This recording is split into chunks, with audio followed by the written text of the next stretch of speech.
Hello, today we're going to be talking about Chapter 12, Sports and Media. Before I get started with the PowerPoint, let me go over a little bit about the media paper that you're going to be, writing this week. So you're going to be watching 2 hours of a sporting event. Whether that's, a major game that's going on, or maybe you just watch 2 hours of ESPN. During those 2 hours that you're watching TV, you're going to write down what commercials you saw during that time, car commercials, truck commercials, clothing, food, whatever you see in the commercials. You're also going to write down what type of people were in those commercials, ethnicity, the races, gender, and then you're also going to kind of write down like what was the tone, like what kind of message were they trying to send. And then you're going to look at these ideological themes that we're going to talk about in our presentation, the book talks about, and you're going to discuss what themes you saw within the commercials and really what you learned from doing this assignment. So if you have questions about the paper, make sure that you email me and ask me, because this is a big paper. You have all week to work on it. So I'm looking for something that's really well done. Okay, so let's go ahead and get the PowerPoint up. So you can get to the first slide with the young woman on the track. We use media to really tell stories and evaluate events and things that are going on. If we were together right now, we would be discussing media is a very hot topic in general right now. If any of you are following any of the politics and what's occurring is, the term fake news. And, what role does media play in what we're seeing and being told? And, what can we believe? What's true? What's not true? And should we trust the media? And again, we're not going to get political in this discussion, but there's two sides of that. Some people obviously believe that the media is presenting false information to us, or they spin it and they put it in a certain way. Others feel that's what makes our country great, is that we have media to really kind of give us a neutral perspective. But it's a hot topic of debate right now. Go ahead to the next slide. So traditional distinctions between media, this is pretty obvious. There's print media and there's electronic media. So print media, newspapers, magazines, catalogs, event programs that you would get at games. Electronic media, words, commentary, images, video, they list it down here: radio, television, internet. I would even go now to add social media. That would be electronic media, because as I'm sure some of you, you get alerts and you follow things on Twitter or Instagram, maybe even Snapchat, where you're getting updated on what's happening with sporting events. Go ahead to the next slide. So what does media really provide? I mean, when you really think about it, they provide information, interpretation. So they are the ones that are going to look at something that has happened and they're going to write it down and interpret what has happened. They're there for entertainment. And then they also provide opportunities for, interactive activity between what's happening in an event and the individuals who maybe are observing it. Go ahead to the next slide. So media content, okay?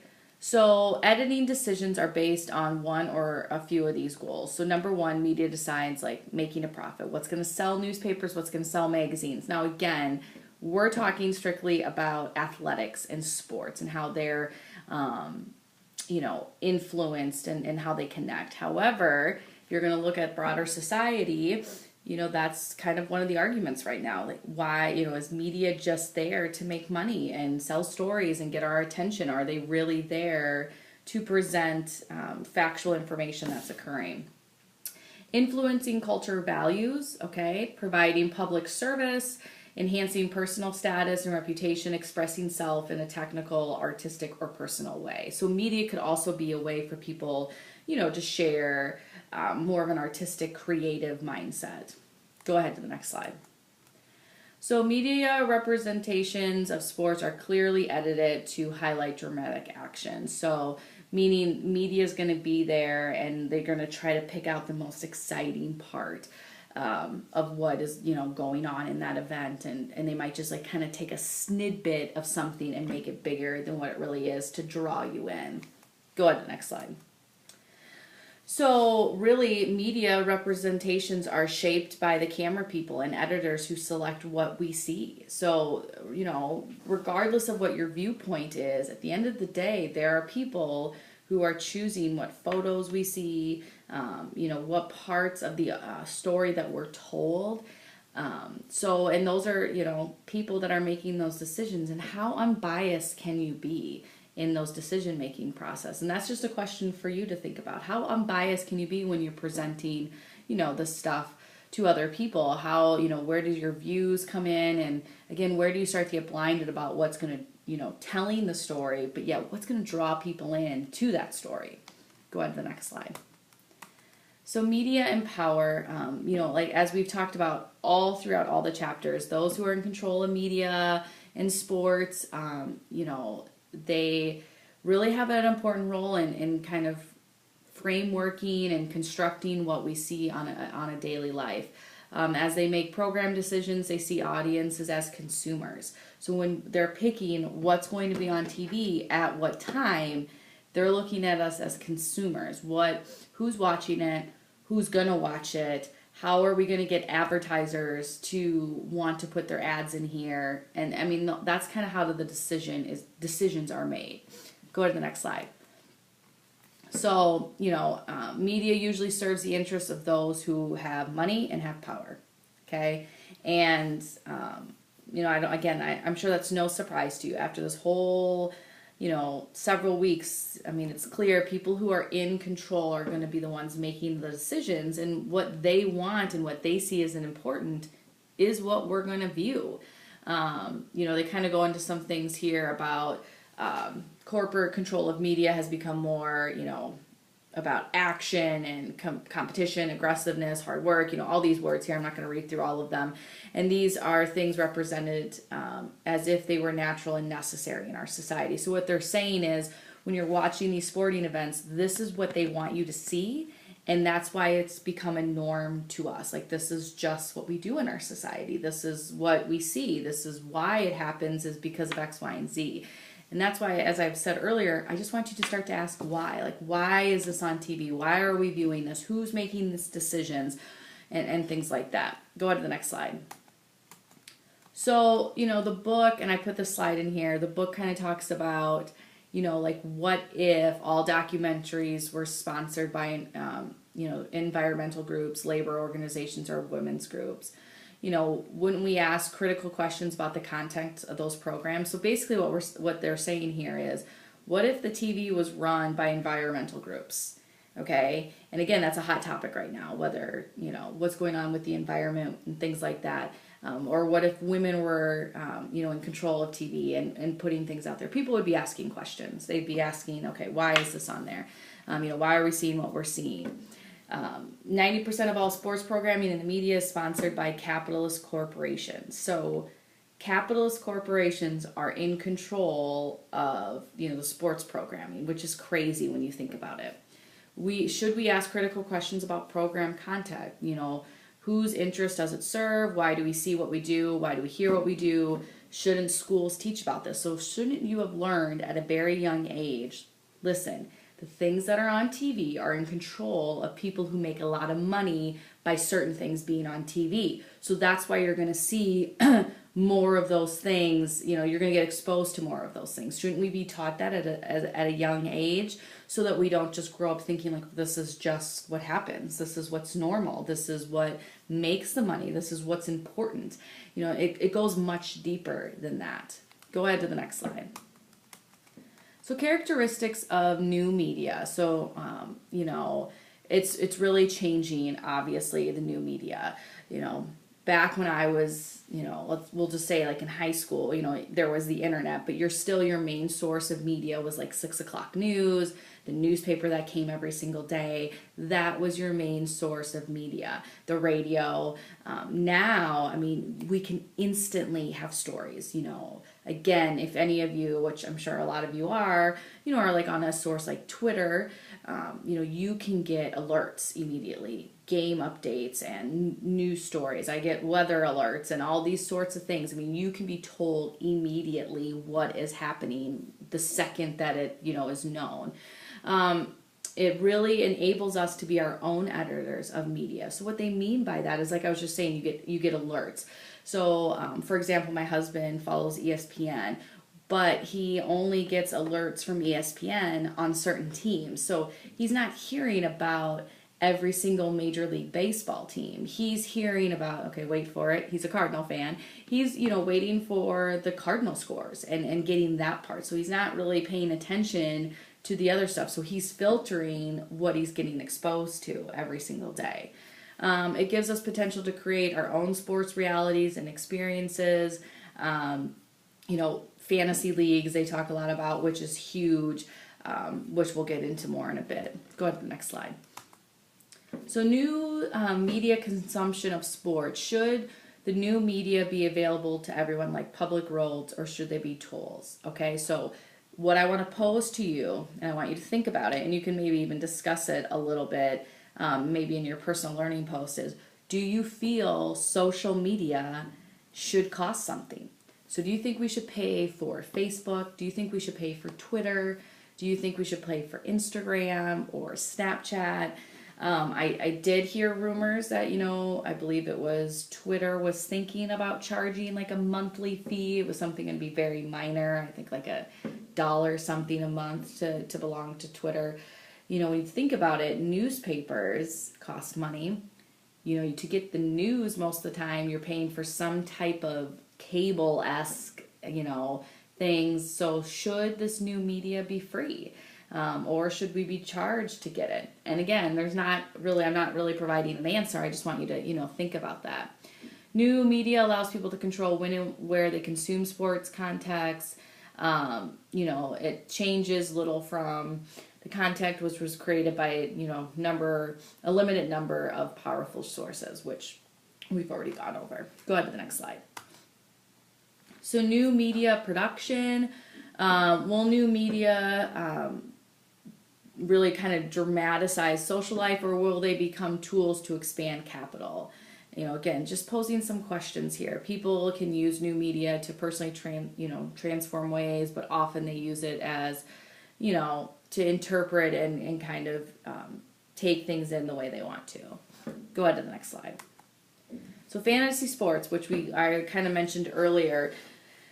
If any of you have been in a fantasy league, and if you haven't and you don't know what it is, I'm going to make it very simple right now. Essentially, a fantasy league is you take a sport like baseball and you pick players every single week to be on your team, and you get so many, you're competing against others, and whether you win or lose, base is really determined by those individuals' performances on that week. Okay, so if you took the Iowa Conference and you made a fantasy team and you picked Iowa Conference women's soccer players, and you said, I want her as my defender, her as my midfielder, her as my goalkeeper, her as my forward, and depending on how they performed that week would determine if your team won or not. But anyway, fantasy leagues are huge, and they're almost, provided for every single sport that you can think of. They're big money makers, and it really allows individuals to be a part of it and buy in to, what's occurring that week in sports. And what's interesting about fantasy leagues is that, let's take my husband, for example. He's a Cardinal fan. If he's in a fantasy baseball team, he doesn't just care about the Cardinals. He's caring about other teams because he has other people on those teams. So now you have people that are really excited, per se, about other baseball games that are going on than just their team. So it was a pretty ingenious plan, in my opinion, whenever this started long ago. As you can, I want to point out down here, the majority of the people that do fantasy leagues are college-educated white males between age 18 to 50. Now, that doesn't mean there's not females or people outside of that, but those are the majority of the individuals who participate in fantasy leagues. Go ahead to the next slide. So video games really kind of provide, a realistic experience now. I'm not a big video game player. I never have been.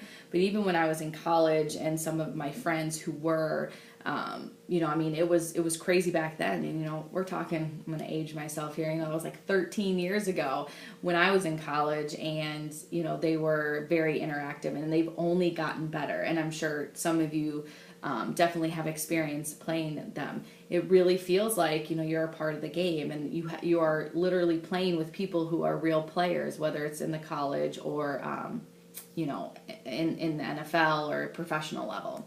Go on to the next slide. So it continues to talk about video games. Research is needed to kind of answer some questions, you know, what dynamics of playing of video sport games and virtual sports, and how do they differ from other sport-related activities? So, you know, when you sit down to play these sport video games, is it similar to going out and playing the real game, and what are the differences?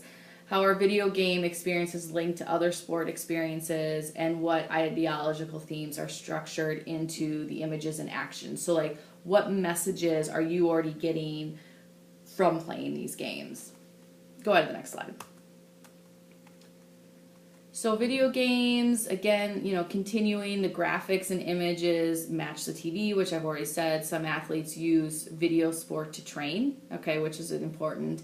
TV producers now use special filters to make action and televised games to look more like video games. So let's take the NFL, for example. You know, they'll do things on there that'll make it look more, computerized, if you will, so that we can see some different things that have occurred.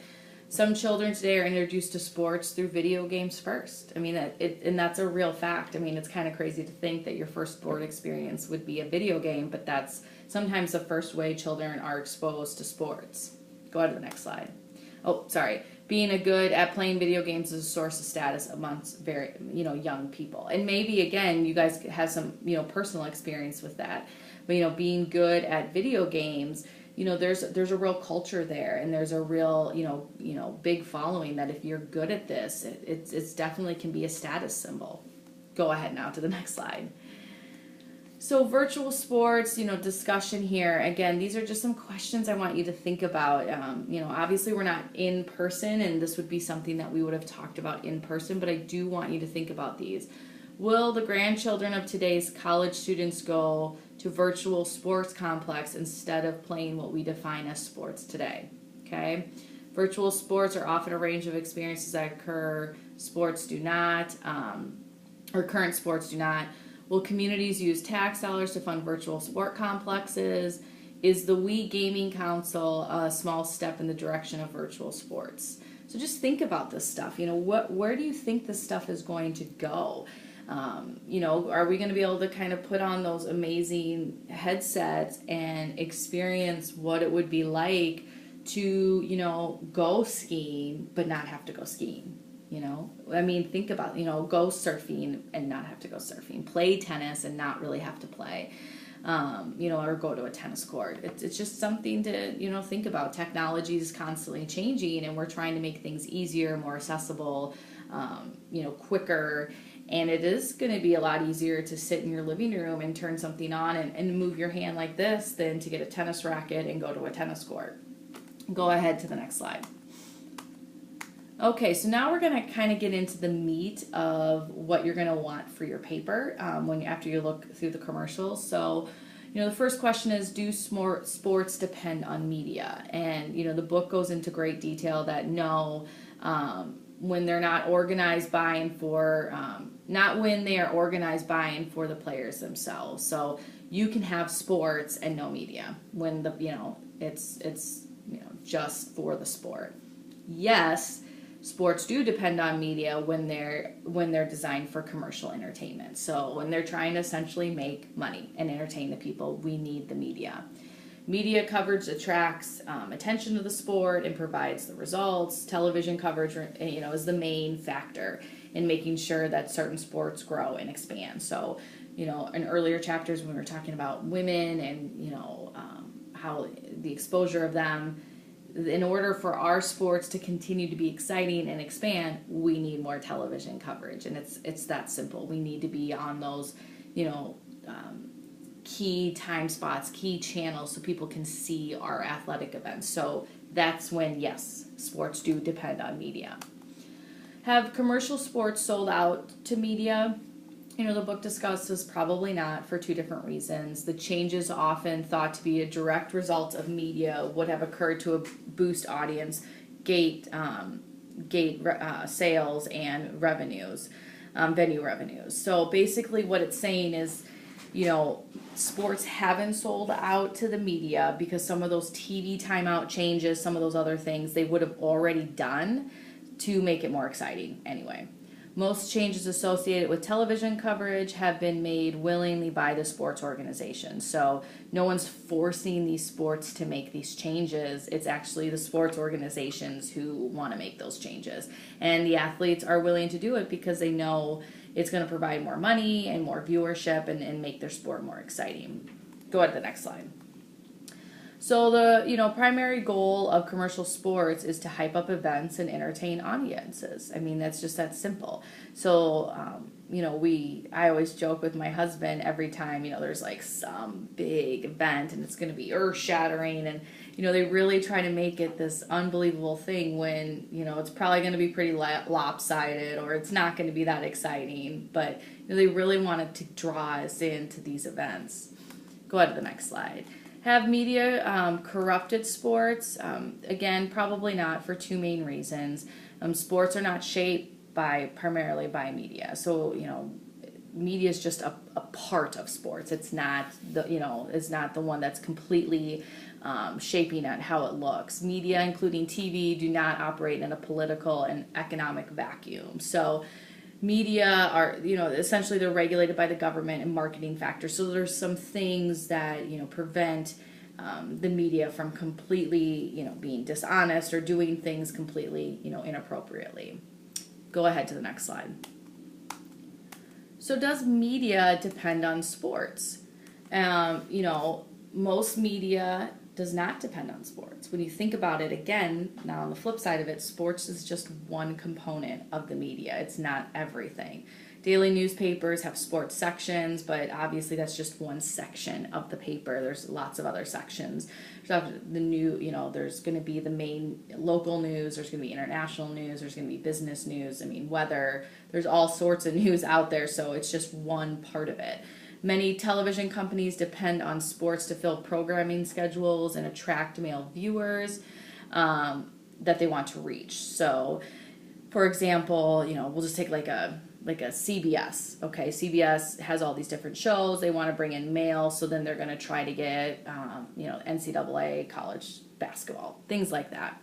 Many sport events have audience with clearly identified demographics, which is great for the value of for sponsors. Media organizations focus on sports programming are dependent on sports, such as ESPN. So obviously a channel like ESPN does depend on sports. That's what the whole thing is about. What's interesting now, though, is there's a lot more sports stations than ever before, and I'm sure some of you might have seen, but about, now a month, maybe 6 weeks ago, ESPN had to make cuts to their channel, their organization, because now there's several sports or channels and things that you can choose from. Fox Sports, MSN, sports. There's just so many stations out there. I'm sorry, I can't talk. And now ESPN isn't the only one. And, they do depend on sports and covering those. And now that there's other stations that are getting some of those sports, it's kind of taken a hit on ESPN. Go ahead to the next slide.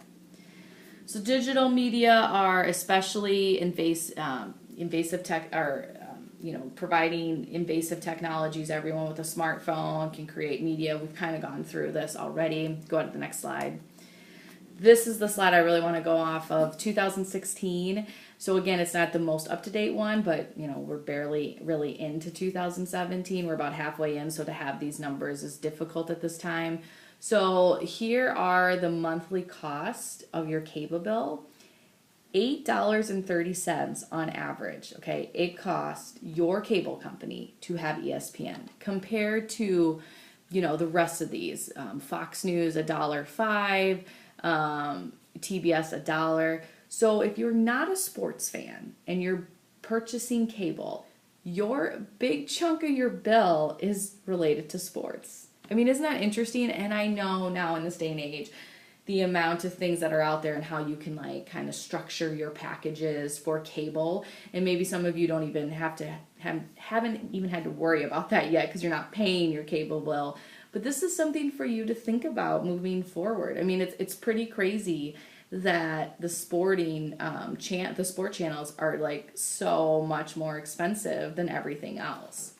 And we really need to start to think about, why don't we really subsidize those who don't want to watch those channels. And again, there's new cable options that are providing that, but it's something interesting to look at. Go to the next slide. So there are many commercials during the NFL game because there is less than 13 minutes of actual playing time in a 210-minute televised game. 13 minutes of actual playing time in an NFL football game. I mean, that's crazy to think about. I mean, that is just unbelievable. If any of you have been to an NFL football game in person, it is unreal how many times NFL games stop for commercials, timeouts, all of it. I've been to one NFL game. I went to the AFC Championship game in 2009.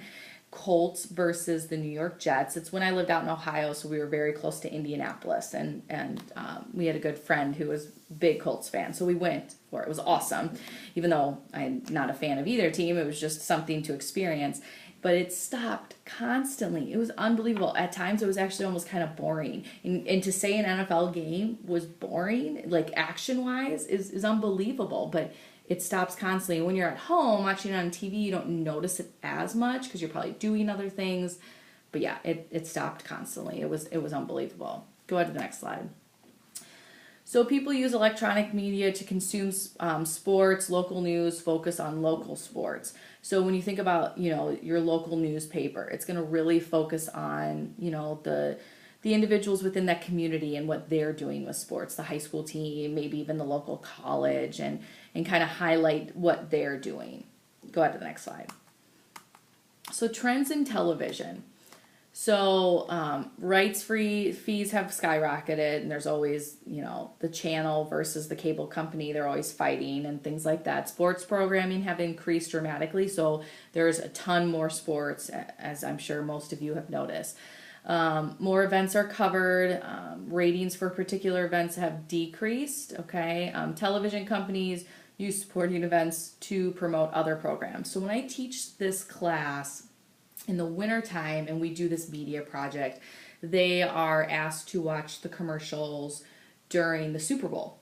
And it's interesting during the Super Bowl how many commercials actually are related to whatever station has the Super Bowl. So meaning, like, if NBC is running the Super Bowl, then they're constantly showing commercials for their station. So you're seeing all these like upcoming sitcoms on NBC and da-da-da-da.